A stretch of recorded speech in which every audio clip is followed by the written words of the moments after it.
warahmatullahi wabarakatuh. Selamat pagi anak-anak. Pagi Bu. Bagaimana kabarnya? Alhamdulillah, luar biasa. Allahu Akbar. Baik, semangat sekali ya. Sebelum pembelajaran pada pagi hari ini kita mulai, mari kita berdoa terlebih dahulu. Berdoa mulai. Bismillahirrahmanirrahim.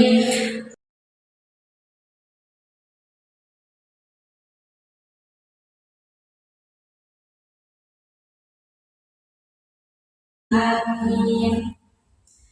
Jadi anak-anak, itu absenku ya. Ya Bu.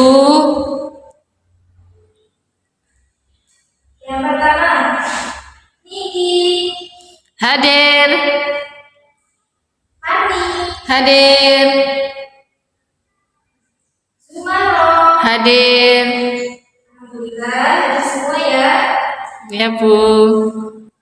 Baik, silakan sekarang anak-anak dibuka bukunya. Silakan dibuka halaman 55, bab 5. Di sini kita akan belajar mengenai indahnya berperilaku terpuji.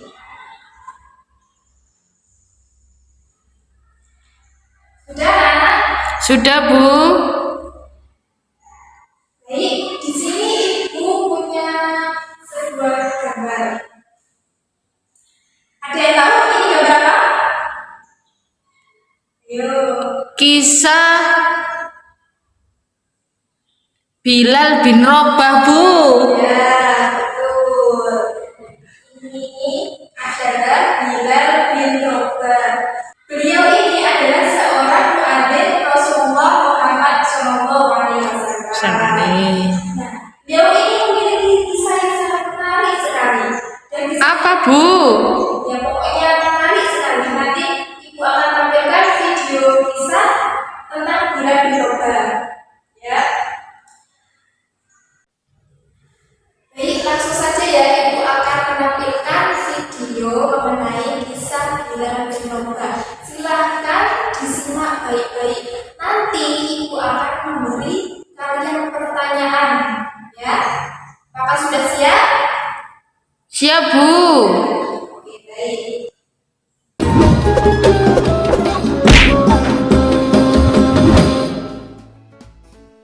Kisah Nabi Muhammad Sallallahu Alaihi Wasallam. Kisah Bilal bin Rabah, muazin pertama di zaman Rasulullah. Bilal bin Rabah adalah budak milik Umayyah bin Khalaf, seorang pemuka kaum kafir Quraisy. Ketika Umayyah mendengar bahwa budaknya masuk Islam, ia marah dan menyiksa Bilal. Abu Bakar yang melihat Bilal disiksa merasa iba, lalu ia membeli dan memerdekakannya. Bilal bin Rabah berperan penting dalam sejarah Islam sebagai muazin pertama yang dipilih langsung oleh Rasulullah SAW.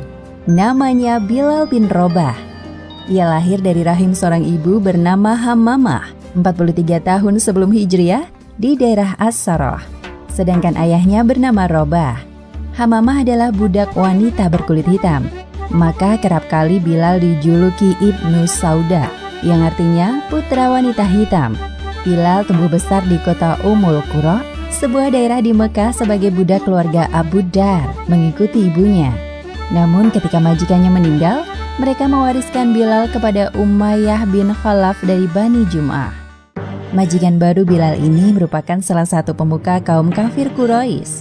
Suatu kali secara tidak sengaja, Bilal mendengar percakapan Umayyah dengan para tamunya tentang Nabi Muhammad SAW. Mereka sedang merencanakan sesuatu untuknya. Katakan saja bahwa Muhammad itu gila. Tapi Muhammad tidak menangis terseduh-seduh atau berbisik-bisik layaknya orang gila. Dia normal seperti manusia biasa. Semua orang juga tahu itu. Kalau begitu, katakan bahwa Muhammad itu tukang sihir atau dukun. Lebih terdengar masuk akal. Tapi dia tidak mengucapkan mantra-mantra atau mengeluarkan tali layaknya tukang sihir yang pernah kita temui. Mereka terus berpikir dan berpikir tentang julukan apa yang layak disematkan pada Rasulullah. Namun kemudian mereka menyerah. Apa boleh buat? Kita kita terpaksa menuduhnya begini-begitu agar orang-orang tidak mengikuti ajarannya dan tetap berpegang teguh pada ajaran nenek moyang kita. Aku yakin orang-orang lemah dan miskin itu mempercayai ucapan kita. Sulit sekali mencari kelemahan Muhammad. Dia terlalu sempurna sebagai seorang manusia. Semestinya Nabi terakhir tidak lahir dari kabilah Bani Hashim, tapi dari kabilah kita. Takdir memang tidak adil. Bilal penasaran dengan sosok yang sedang mereka bicarakan. Ia pun mencari tahu lebih banyak tentang Nabi Muhammad SAW dan ajaran yang dibawa beliau. Ternyata ada beberapa orang yang dikenalnya telah masuk Islam. Pada suatu malam, Bilal melihat cahaya keimanan dari hati kecilnya. Mengapa hatiku lebih condong kepada Islam, walaupun aku belum mengenal ajaran baru itu? Apakah ini sebuah petunjuk dari Allah kepadaku? Lebih baik besok kutemui Rasulullah di rumahnya. Seperti yang direncanakan, keesokan harinya Bilal menemui Rasulullah dan menyatakan keislamannya. Selamat datang kepada cahaya Islam dan iman. Wahai saudaraku Bilal, silakan engkau ikuti perkataanku setelah ini. Asyhadu an la ilaha illallah wa asyhadu anna Muhammadar Rasulullah. Aku bersaksi tidak ada sesembahan yang berhak disembah kecuali Allah, dan aku bersaksi bahwa Nabi Muhammad adalah utusan Allah. Berita tentang keislaman Bilal tersebar sampai ke telinga Umayyah. Ia tak menyangka bahwa budaknya itu akan mengkhianati dirinya seperti ini. Apa? Berani-beraninya dia. Aku mendengar berita ini dari budakku kemarin. Budakmu itu sungguh tak tahu malu. Lihat saja, akan aku beri pelajaran nanti. Umayyah tidak main-main dengan perkataannya. Benar saja, ia menyiksa Bilal sejak hari itu. Aku masih menikmati penderitaannya. Itulah akibat dari orang yang melanggar perintahku. Sebelum habis kesabaranku, katakan sekali saja hal baik tentang Tuhan berhala. Tidak, aku tidak mau mengatakannya. Baiklah kalau engkau menolak. Tuanku akan menyiksamu lebih kejam dari ini. Sore harinya, Bilal diseret ke Romdo, sebuah tempat yang permukaan tanahnya rata dan berpasir panas. Jika ada orang yang melemparkan daging di sana, pastilah matang sempurna. Para algojo itu meletakkan batu besar di atas dada Bilal, menghimpitnya sampai sesak. Namun hal tersebut tidak menggoyahkan keimanan Bilal. Ia terus menyebut asma Allah semampunya. Bilal terus disiksa sepanjang hari tanpa diberi makan dan minum. Bilal tampak menikmati penyiksaan yang dilakukan para algojo majikannya. Ia tahu bahwa pembelaan ini dilakukan untuk mendapatkan keridhaan Allah Subhanahu wa Ta'ala. Ia terus berkata bahwa Tuhan itu satu. Ahad, Ahad, Ahad. Saat malam tiba, para algojo merasa kasihan dan lelah menghadapi Bilal yang keras kepala. Sedangkan Umayyah memperhatikan mereka dari kejauhan. Besok katakan yang baik-baik tentang Tuhan berhala. Setelah itu kami akan melepaskanmu. Memangnya engkau tidak lelah seperti ini? Kami telah letih menyiksamu, seolah-olah kami yang sedang tersiksa. Bilal tetap kukuh pada pendiriannya, tidak mau meninggalkan Islam. Umayyah yang melihat penolakan Bilal berjalan mendekatinya.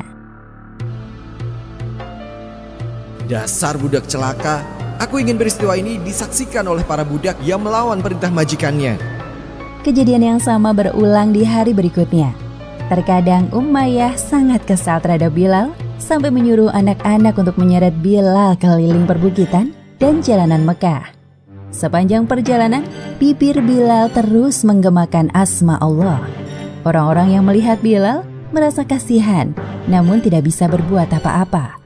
Lalu muncullah sekelompok penipu mendekati Umayyah. Hei Umayyah, bukankah Bilal itu anak buah kita? Pasti dia tidak ingin karena keislamannya itu nama kabilah kita jadi ejekan dan cemoohan kaum Quraisy. Bukankah begitu, wahai Bilal? Bilal menatap tajam orang yang berbicara dan semakin mengeraskan suaranya. Ahad, Ahad, Ahad. Seperti hari-hari sebelumnya, Bilal dibawa ke Romdo untuk dipanggang. Orang-orang berdatangan untuk melihat seorang budak berkulit hitam yang disiksa tuannya. Mereka tidak tahu bahwa budak itu menikmati penyiksaan majikannya. Allah Subhanahu wa Ta'ala telah membuat tubuhnya kuat dan tebal agar Bilal tidak merasakan sakit. Ahad, Ahad, Ahad. Suara apa itu? Sepertinya ada orang yang kesakitan.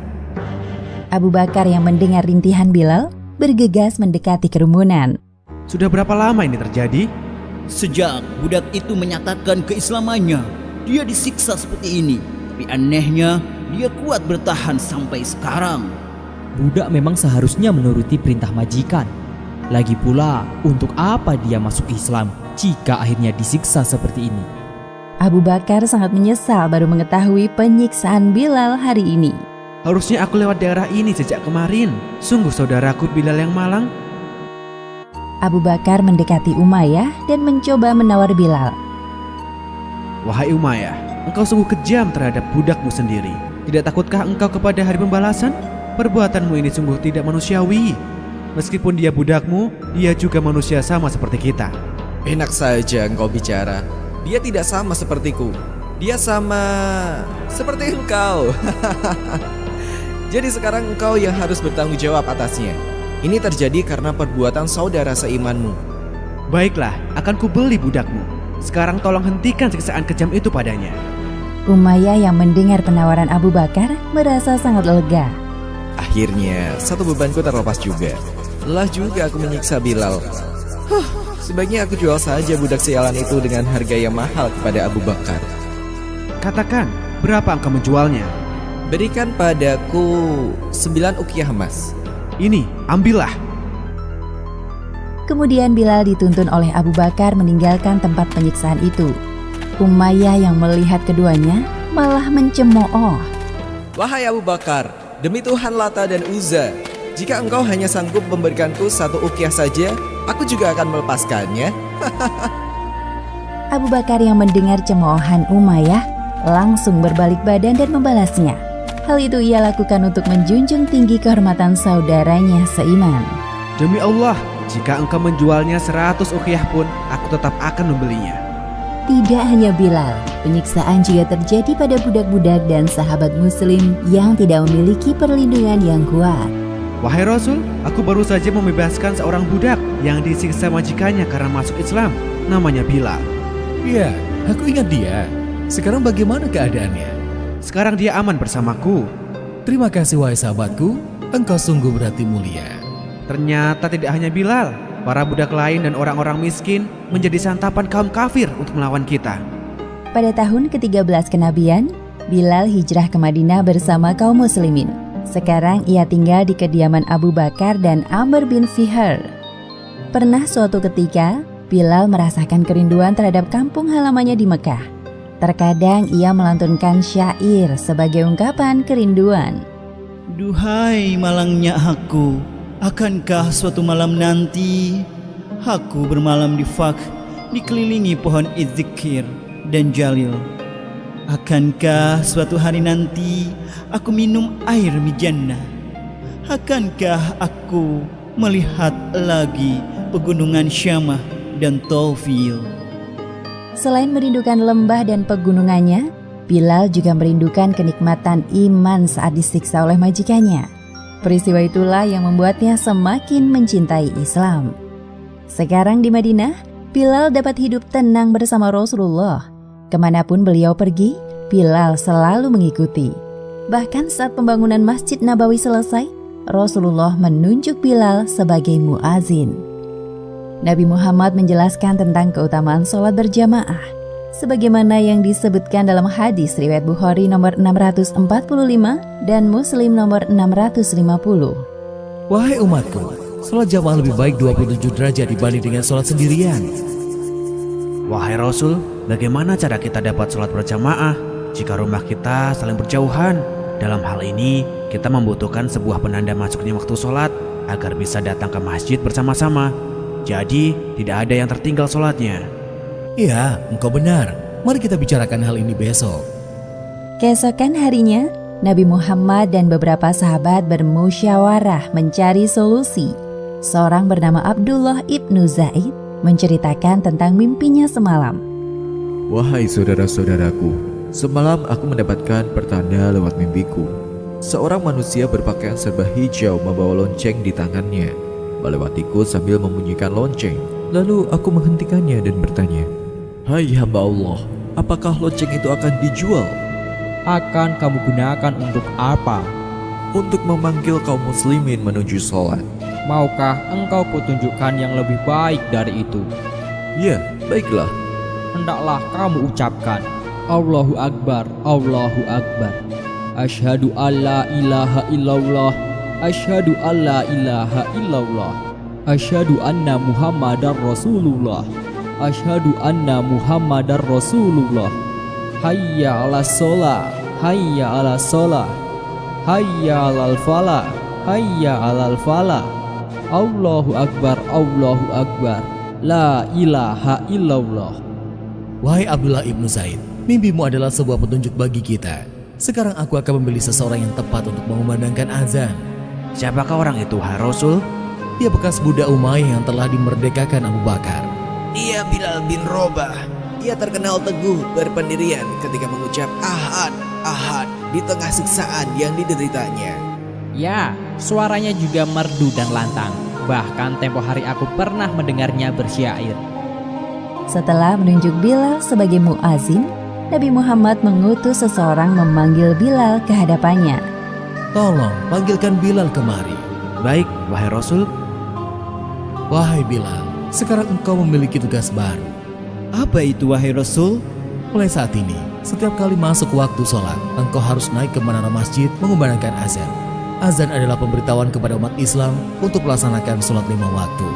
Merupakan sebuah kehormatan bagiku, wahai Rasulullah. Terima kasih banyak atas kepercayaanmu kepadaku. Hari ini Nabi Muhammad SAW mengangkat derajat Bilal bin Robah, seorang mantan budak menjadi muazin yang suaranya menggema ke seluruh pelosok negeri, mengisi semangat kaum muslimin untuk sholat berjamaah. Kemudian Bilal dijuluki Muazin ar-Rasul dan menjadi muazin pertama dalam sejarah Islam. Allahu Akbar, Allahu Akbar, Allahu Akbar, Allahu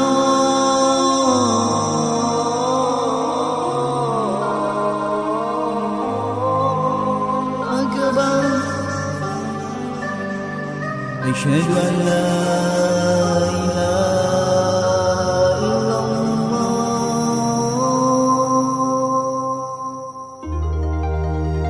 Asyhadu an la ilaha illallah.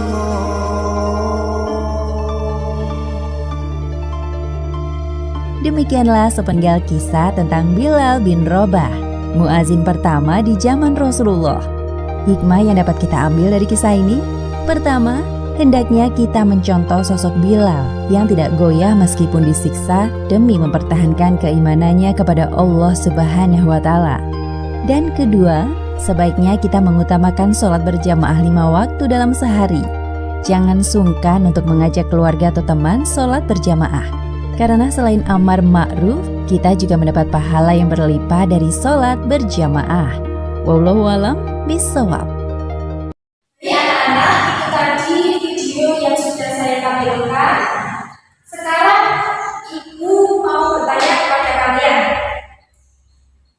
siapakah Bilal bin Robah itu? Itu Bu, siapa ya? Muadzin. Ya, muadzin Rasulullah Muhammad SAW.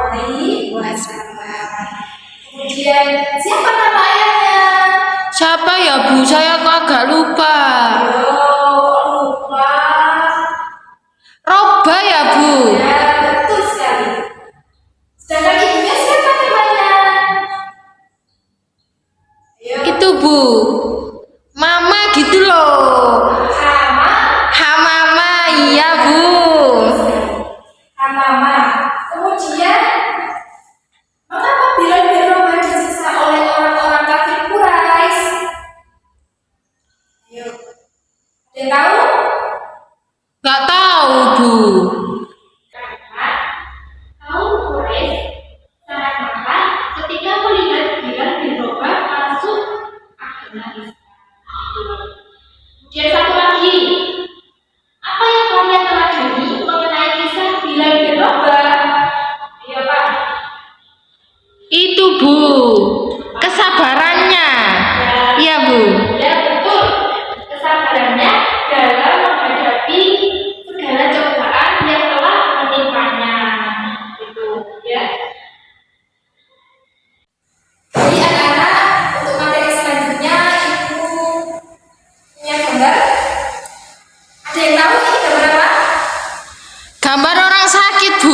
Ya. Kemudian, apa yang kalian lakukan jika sedang sakit? Itu Bu, apa ya? Minum obat, makan, istirahat yang teratur Bu. Dan yang lebih penting, kita harus tetap sabar. Jadi anak-anak, sabar itu adalah rela menerima sesuatu yang tidak disenangi dengan rasa ikhlas serta berserah diri kepada Allah Subhanahu wa Ta'ala. Jadi kalau sakit itu harus bersabar Bu. Iya, begitu. Harus tetap sabar menghadapi cobaan yang diberikan oleh Allah. Nah, dalam Islam itu ada 3 bentuk sabar. Yang pertama yaitu sabar dalam ketaatan menjalankan perintah Allah Subhanahu wa Ta'ala. Kemudian yang kedua yaitu sabar dalam menghadapi musibah. Kemudian yang ketiga sabar dalam menjauhi perbuatan maksiat. Jadi kita sebagai orang yang beriman hendaknya bersabar atas segala ujian, cobaan, dan musibah yang datang kepada kita. Dan percayalah bahwa Allah Subhanahu wa Ta'ala itu tidak akan memuji hambanya di luar batas kemampuannya. Itu ya. Iya Bu. Apakah sudah jelas anak-anak? Jelas Bu. Kalau belum jelas, silakan ditanyakan. Kalau tidak ada yang ditanyakan, silakan kalian kerjakan soal halaman 64. Ya. Kok dikasih soal lagi Bu? Iya, supaya kalian itu lebih paham dengan materi yang disampaikan tadi, ya. Itu ada 5 soal. Silakan kalian kerjakan di buku tulis, kemudian dikumpulkan di meja guru, ya. PR Bu. Gimana? PR. Enggak, dikerjakan sekarang, harus selesai, ya. Iya Bu. Jadi anak-anak, materi kita hari ini sudah selesai.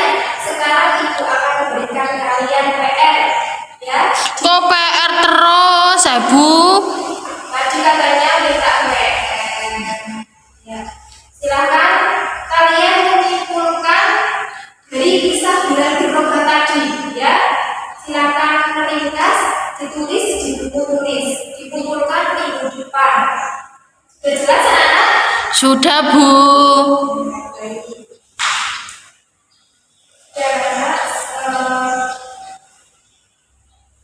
Sekarang kita berdoa, lalu kita pulang. Berdoa mulai. Bismillahirrahmanirrahim.